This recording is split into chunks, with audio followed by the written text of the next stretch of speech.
রাজপথে উৎসর্গীকৃত প্রাণ, আহত শরীর ও কারাবন্দী কণ্ঠ একটাই ঘোষণা করছে, বাংলার মানুষ আর বৈষম্য, অবিচার এবং নিপীড়নমূলক রাষ্ট্র মেনে নেবে না।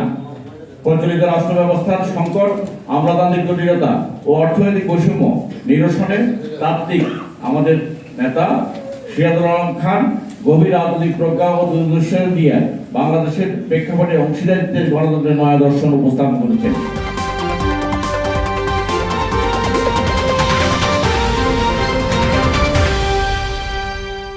প্রিয় বন্ধুরা, আমন্ত্রিত অতিথিবৃন্দ, গণমাধ্যমের বন্ধুরা এবং বিভিন্ন রাজনৈতিক দল এবং সমাজ শক্তির প্রতিনিধি যারা এখানে উপস্থিত হয়েছেন, তাদেরকে শুভেচ্ছা এবং অভিনন্দন জানাচ্ছি।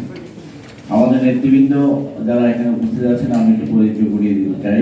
আমার ডান পাশে যিনি আছেন তিনি আমাদের আজকে সভাপতিত্ব করছেন আমাদের দলের স্থায়ী কমিটির অন্যতম সদস্য মোহাম্মদ ওয়াহিদ হোসেন। আমার বাম পাশে আছেন আমাদের দলের সহসভাপতি বীর মুক্তিযোদ্ধা এস.এম. আনোয়ার হোসেন। তার পাশে আছেন আমাদের দলের অন্যতম সহসভাপতি বীর মুক্তিযোদ্ধা মাইনুর রহমান। আমাদের দলের উপদেষ্টা জনাব মোহাম্মদ নাসিম আমার বাম পাশে সর্বশেষ আছেন। আমার ডান পাশে আছেন আমাদের দলের উপদেষ্টা ডক্টর খেলোয়াড়ুজ্জামান। তারপরে আছেন আমাদের সাংগঠনিক সম্পাদক আব্দুল্লাহ তারেক। আমাদের মাঝে উপস্থিত আছেন সাংগঠনিক সম্পাদক এস.এম. শামসুল আলম মিক্সন। উপস্থিত আছেন মোশাররফ হোসেন মন্টু, আব্দুল মান্নান মুন্সি। উপস্থিত আছেন ইকবাল খান জাহিদ, মোহাম্মদ মুস্তফা। আমাদের মাঝে উপস্থিত আছেন আমাদের দপ্তর সম্পাদক কামরুল হাসান অপু। আমাদের মাঝে উপস্থিত আছেন আমাদের ঢাকা ৭ আসনের আমাদের প্রার্থী যিনি প্রতিযোগিতা করছেন আমাদের দলের পক্ষ থেকে, শাহানা সেলিম সহ অন্যান্য নেতৃবৃন্দ। ইতিমধ্যে বলেছি যে আমাদের মাঝে উপস্থিত আছেন নাগরিক ঐক্যের সংগ্রামী সাধারণ সম্পাদক জনাব শহীদুল্লাহ কায়সার, ভাসানী জনশক্তি পার্টি জনাব বাবুল বিশ্বাস। উপস্থিত আছেন গণ অধিকার পরিষদের উচ্চতর পরিষদের সদস্য জনাব হাবিবুর রিজু, গণকর্মচারী নেতা জনাব আবুল সহ আমাদের নেতৃবৃন্দ এবং নেতৃবৃন্দ। সবাইকে আবারও শুভেচ্ছা ও অভিনন্দন জানাচ্ছি। ক্ষমতার ভারসাম্য তৈরি করবার জন্য এবং সংবিধানের যেই সমস্ত জায়গা, যে বিচ্যুতিগুলো রয়েছে, যে ত্রুটিগুলো রয়েছে, সেগুলো সরিয়ে ফেলে তাকে একটি গণতান্ত্রিক সাংবিধানিক ক্ষমতা কাঠামো তৈরি করবার জন্য এই নির্বাচন। সেই জন্য এই প্রথম একই সাথে একটি নির্বাচনে এই দেশের জনগণ তার রাষ্ট্রকে সংস্কার করবার জন্য, গণতান্ত্রিক করবার জন্য, একটি বৈষম্যহীন বাংলাদেশ তৈরি করবার জন্য প্রাথমিক পদক্ষেপ হিসেবে জুলাই সনদের পক্ষে হ্যাঁ ভোট এই নির্বাচনে অন্তর্ভুক্ত করা হয়েছে। আমরা দলের পক্ষ থেকে স্পষ্ট ঘোষণা করেছি, আমরা যে দীর্ঘ সময় ধরে রাষ্ট্র সংস্কারের আন্দোলন করছি, রাষ্ট্র ব্যবস্থার আমূল সংস্কারের কথা বলছি, সেটি লক্ষ্যে পৌঁছানোর জন্য জুলাই সনদে যেটুকু প্রস্তাবনা আছে সেগুলোর সাথে আমরা একমত হয়ে এই জুলাই সনদে গণভোটে আমরা হ্যাঁ ভোট দেওয়ার জন্য আমরা সারা দেশের মানুষকে আমরা আহ্বান জানিয়েছি। প্রিয় বন্ধুরা, একই সাথে এই নির্বাচনে একটি রাজনৈতিক দলকে রাষ্ট্র ক্ষমতা পরিচালনা করবার ম্যান্ডেটও দেওয়া হবে। এই দুটি বিষয় একসাথে যে নির্বাচনকে সামনে নিয়ে ঘটে সেটি ঐতিহাসিক বলা যাবে। প্রশ্ন হচ্ছে যে এই ঐতিহাসিক নির্বাচনটিকে আমরা রাজনৈতিক দল এবং শক্তিসমূহ এবং সমাজের মানুষরা কিভাবে বিবেচনা করছি। আমাদের দলের পক্ষ থেকে আমরা পরিষ্কারভাবে বারবার করার চেষ্টা করেছি, এটি শুধু ক্ষমতার হাত বদলের নির্বাচন নয় অথবা ক্ষমতার পালা বদলের নির্বাচন নয়। এই নির্বাচনটি বাংলাদেশের ভবিষ্যৎকে, বাংলাদেশ কোথায় গিয়ে পৌঁছাবে এবং অতীতে বাংলাদেশের যে রাষ্ট্র ক্ষমতার পরিচালনার যে ব্যর্থতা, দুর্নীতি, খুন হত্যার যে রাজনীতি, লুণ্ঠনের যে রাজনীতি, এর থেকে বেরিয়ে এসে সমতা ন্যায্যতার দেশ এবং রাজনীতি প্রতিষ্ঠা হবে কিনা সেই লক্ষ্যে আমাদের এই আগামী ত্রয়োদশ সংসদ নির্বাচন। সুতরাং এই নির্বাচনটি রাষ্ট্রের গণতান্ত্রিক রূপান্তরের একটি নির্বাচন। প্রশ্ন হচ্ছে আমরা যারা এর অংশীজন আমরা কিভাবে দেখছি এই নির্বাচনটা। ইতিমধ্যে আমরা দেখেছি যে বাংলাদেশের কি করতে চাচ্ছি সে বিষয়ে স্পষ্ট হওয়া দরকার। আমরা কি এই 54 বছরের পুরনো বন্দোবস্তের ভিতরে থাকতে চাইবো, পুরনো মডেলের ভিতরে থাকতে চাইবো, ঔপনিবেশিক এই ব্যবস্থার ভিতরে থাকতে চাইবো, নাকি এটিকে বদলে দিয়ে একটি নতুন রাষ্ট্রতন্ত্র তৈরি করব? আমরা বারবার লড়াই করি, আন্দোলন করি, সংগ্রাম করি, আমাদের ছাত্র শ্রমিক জনতা রক্ত দেওয়ার মধ্য দিয়ে আপনারা নিশ্চয়ই যা দেখবেন, করবেন এবং আপনাদের মন্তব্য এবং মতামত জানাবেন। আমরা চৌম্বক অংশটুকু পরে আপনাদের শোনাতে চাই। ত্রয়োদশ জাতীয় সংসদ নির্বাচন 2026 গণভোটে হাঁ ও তারা মার্কা ভোট দিন, শাসন ব্যবস্থা বদল করুন। আমরা এটিকে আমাদের স্লোগান হিসাবে নির্বাচিত করেছি। আমরা জাতীয় সংসদ, জাতীয় সমাজতান্ত্রিক দল জেএসডির 10 দফা নির্বাচনী ইশতেহার আপনাদের সামনে পড়ে শোনাচ্ছি। প্রিয় দেশবাসী, সংগ্রামের শুভেচ্ছা নেবেন।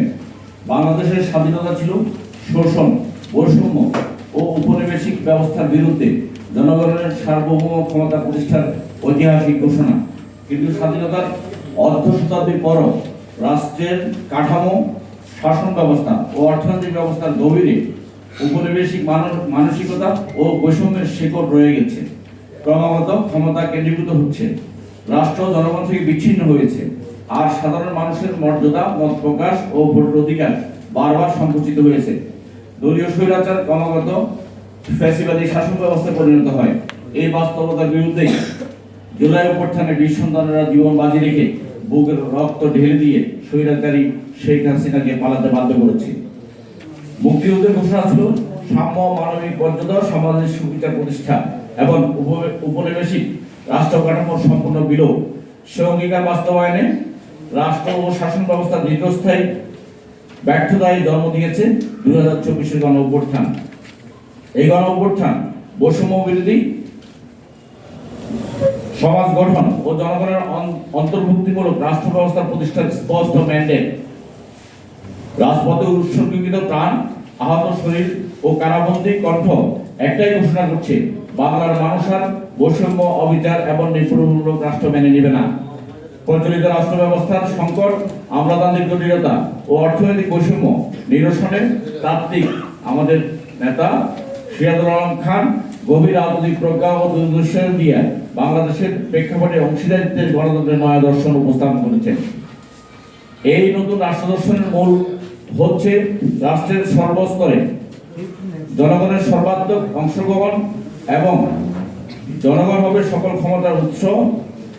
ক্ষমতার প্রতিটি স্তরে তাদের সক্রিয় অংশীদারিত্ব নিশ্চিত করা। এতে প্রচলিত ক্ষমতা কাঠামো ও ক্ষমতার বিন্যাস ও রাষ্ট্রের ভেতরে রাষ্ট্রকে অতিক্রম করে বিকল্প রাজনৈতিক প্রস্তাব করা হয়েছে।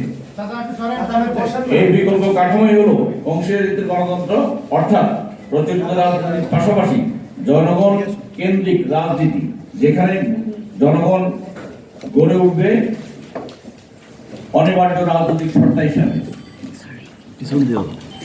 এটি কেবল সরকার পরিবর্তন বা ক্ষমতার হস্তান্তরে সীমাবদ্ধ থাকবে না, বরং জনগণ নিজেদের প্রয়োজনে বিকল্প সামাজিক, অর্থনৈতিক ও রাজনৈতিক কাঠামো তৈরি করবে।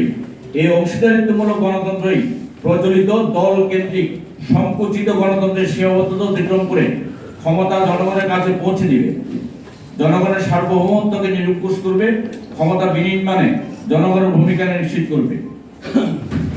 জুলাই গণ অভ্যুত্থানের মধ্য দিয়ে গৃহীত জাতীয় সনদ জনগণের অধিকার, মর্যাদা ও সংস্কারকে রাষ্ট্র পরিচালনার কেন্দ্রে স্থাপন করার সুস্পষ্ট দিক নির্দেশনা দেয়।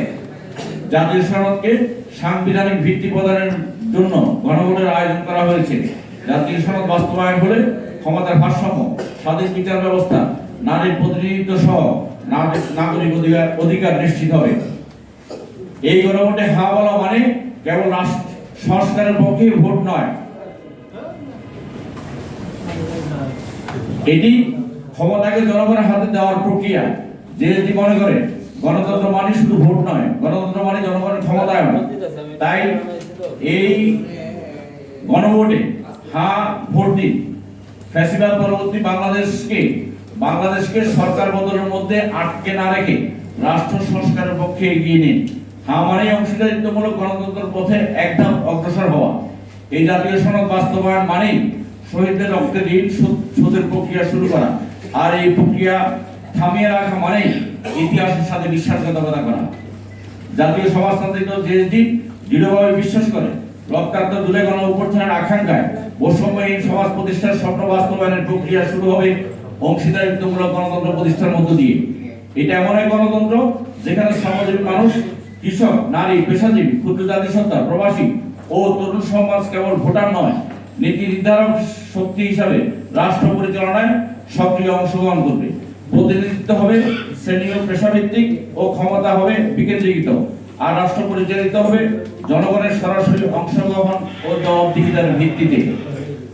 প্রিয় বন্ধুরা, জেএসডির শাসনতান্ত্রিক প্রস্তাবনা সংস্কারের কোনো খণ্ডিত তালিকা নয়। এটি রাষ্ট্র, সমাজ ও রাজনীতির আমূল রূপান্তরের একটি রূপরেখা।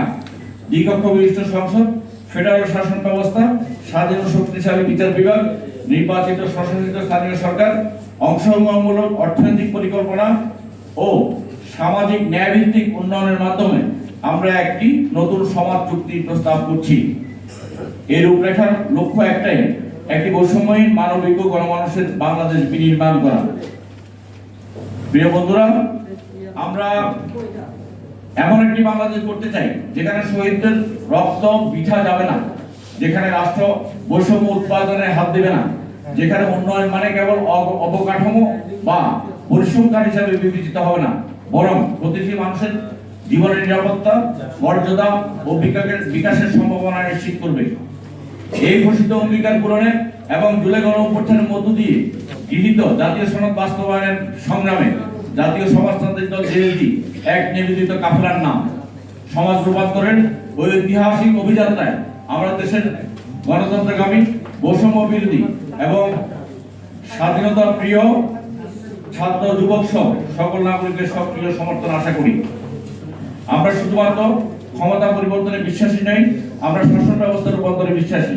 আমাদের অঙ্গীকার অংশীদারিত্বমূলক গণতন্ত্র, রাষ্ট্র পরিচালনায় কেবল রাজনৈতিক দল নয়, জনগণ তথা সকল সমাজ শক্তির প্রত্যক্ষ অংশগ্রহণ সাংবিধানিকভাবে নিশ্চিত করা। মর্যাদাপূর্ণ জীবন, প্রত্যেক নাগরিকের মানবিক মর্যাদা, সামাজিক সুবিচার ও অর্থনৈতিক নিরাপত্তা নিশ্চিত করা। বৈষম্যহীন সমাজ, ধনী দরিদ্রের ব্যবধান নিরসনের মাধ্যমে রাজনৈতিক, অর্থনৈতিক ও সামাজিক সকল ক্ষেত্রে সাম্য প্রতিষ্ঠা করা। আসুন জুলাই গণ অভ্যুত্থানের শহীদদের রক্তের প্রতি সম্মান জানিয়ে উপনিবেশিক ও বৈষম্যমূলক রাষ্ট্র ব্যবস্থার বিলোপের পথে বাস্তব পদক্ষেপ গ্রহণ করি। এই অঙ্গীকার বাস্তবায়নে জাতীয় সনদ কার্যকর করতে জাতীয় সমাজতান্ত্রিক দল জেএসডি প্রার্থীদের তারা মার্কায় ভোট দিয়ে। প্রিয় বন্ধুরা, আমি এখন আমাদের দলগত প্রস্তাবনার কথা আপনাদের সামনে চৌম্বক অংশটুকু উপস্থাপন করছি। বিস্তারিত এর বিশ্লেষণ আমাদের বইয়ের ভেতরে দেওয়া আছে। প্রথমত আমরা দাবি করছি ক্ষমতার ভারসাম্য প্রতিষ্ঠা করবার জন্য এবং রাষ্ট্র পরিচালনায় দলতন্ত্রকে রুখে দেওয়ার জন্য দ্বিকক্ষ বিশিষ্ট পার্লামেন্ট। আপনারা জানেন ইতিমধ্যে দ্বিকক্ষ বিশিষ্ট পার্লামেন্ট জুলাই সনদে অন্তর্ভুক্ত হয়েছে, কিন্তু এর গঠন প্রক্রিয়া যেটি তার সাথে আমরা দ্বিমত পোষণ করছি এবং আমরা প্রস্তাব করছি পার্লামেন্টের উচ্চকক্ষ হবে 200 সদস্য বিশিষ্ট। উচ্চকক্ষে থাকবে শ্রমজীবী, কর্মজীবী, পেশাজীবী মানুষ, যারা অদলীয় সমাজ শক্তি সময়ের প্রতিনিধি, যারা সমাজে বিকাশমান শক্তি, যারা লড়াই, সংগ্রাম, যুদ্ধে সবসময় সামনে থাকে। সেই শক্তিকে শুধু রাজনৈতিক দলের কর্তৃত্বের যে সংসদ তার বাইরে নিয়ে এসে পার্লামেন্টের উচ্চকক্ষে তাদের প্রতিনিধিত্ব তৈরি করা এবং এর মধ্য দিয়ে বাংলাদেশের ক্ষমতার ভারসাম্যের যে রাজনীতি, ক্ষমতার বিকেন্দ্রীকরণের যে রাজনীতি, সেটি প্রতিষ্ঠা হবে। আমাদের মাঝে বাংলাদেশ জাতীয় নেতা মঞ্জু ভাই আসছেন, তাকে বলবার জন্য অনুরোধ করছি। নির্বাচনীতে 10 দফা হচ্ছে তার ইশতেহারে ঘোষণা করেছেন। এটা জেএসডির জাতীয় সমাজতান্ত্রিক দলের নির্বাচনী ইশতেহার। এটার সঙ্গে দ্বিমত, পক্ষমত, তার সংযোজন বিযোজন থাকতে পারে। অনেক নেতা হলো এইসব দলের সঙ্গে আপনারা কাজ করছেন। আশা করি যে আপনারা হয়তো সিদ্ধান্তে জায়গা করে যেতে পারবেন, কিন্তু বাংলাদেশের যে হচ্ছে 54 বছর রাষ্ট্র চালিয়ে যে জায়গায় পৌঁছাই গেছে যে এই জায়গা থেকে হচ্ছে আপনার আমার কাছে মনে হয় যে হলো যেমন একটা সরকার পরিবর্তনের জন্য আমাদের খুব অল্প সময়ের মধ্যে 2000-2500 মানুষের জীবন দিতে হলো, খুন করেছে, তারা হলো ফেলে দিয়েছে নদীতে, খালে বিলে, কিন্তু সংঘবদ্ধভাবে 10 জন 20 জনকে ধরে এক জায়গায় আগুন দিয়ে পুড়িয়ে ফেলার ইতিহাস হয়তো আমি আপাতত শুনি নাই। কিন্তু এই সরকারের অধীনে এবং এই রাষ্ট্রের যে হলো প্রশাসন আপনার হচ্ছে সেই ধরনের কাজ করেছে।